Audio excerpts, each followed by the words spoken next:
વર્ષોથી ચાલી આવતી ઉત્તર વાહિની નર્મદા પરિક્રમા, જેમાં તંત્ર દ્વારા ઓનલાઈન નોંધણી ફરજિયાત કરી દેવામાં આવી છે અને તે ભક્તો માટે માથાના દુખાવા સમાન બની ગઈ છે.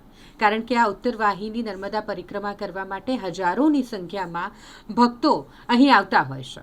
તેવામાં જ્યારે ઓનલાઈન નોંધણી ફરજિયાત કરવામાં આવી હોય ત્યારે ઘણા બધા એવા ભક્તો છે કે જે સાક્ષર નથી, જે અભણ છે, વૃદ્ધ છે, કેટલાક ગરીબ લોકો છે, કેટલાક ગામમાંથી આવે છે, ગામડામાં રહેતા ગરીબ અભણ લોકો કે જે આ ઓનલાઈન રજિસ્ટ્રેશનની પ્રક્રિયા નથી કરી શકતા. કેટલાક પાસે તો મોબાઈલ ફોન જ નથી, કેટલાક પાસે ઇન્ટરનેટ સેવા નથી અને જ્યારે તેઓ આ નિયમથી અજાણ છે અને પહોંચી ગયા છે નર્મદા પરિક્રમા કરવા માટે, ત્યારે પોલીસ દ્વારા તેમને અટકાવવામાં આવે છે અને આગળની પરિક્રમા કરવા દેવામાં નથી આવી રહી. અને જેના કારણે આ અભણ, વૃદ્ધ અને ગરીબ લોકો કે જે આ ઓનલાઈન રજિસ્ટ્રેશન નથી કરાવી શકતા તેઓ પરેશાન થઈ રહ્યા છે. કારણ કે તેઓને આ પરિક્રમા કરતાં રોકી દેવામાં આવે છે.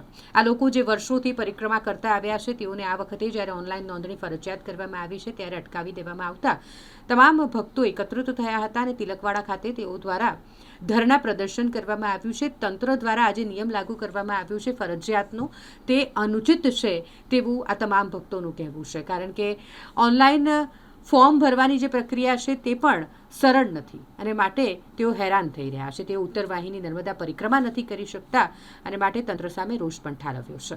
મારું નામ પ્રીતિ છે. અમે લોકો સુરતથી આવેલા છે. હમણાં અહીંયા જે ઉત્તર વાહિની નર્મદા પરિક્રમા ચાલે છે એના માટે આવેલા હતા. હવે અહીંયા આવીને ખબર પડી કે રજિસ્ટ્રેશન કરવાનું છે. હવે રજિસ્ટ્રેશન કરી રહ્યા છે પણ નથી થતું. હવે અહીંયાથી એન્ટર થવા દેતા નથી. તો હવે અમારે શું કરવાનું છે? સુરતથી આવેલા છે અમે લોકો. પ્રોબ્લેમ છે અહીંયા, બહુ જ બધા અહીંયા સલવાઈ ગયેલા છે લોકો અને કંઈ જ થતું નથી. બધા ટ્રાય કરી રહ્યા છે, સિસ્ટમ એરર બતાવે છે, કાં તો એમ બતાવે છે કે સ્લોટ ફૂલ થઈ ગયેલું છે, થતું નથી. તો હવે કરવું શું? અહીંયા બહુ જ બધા લોકો અટવાઈ રહેલા છે એના માટે.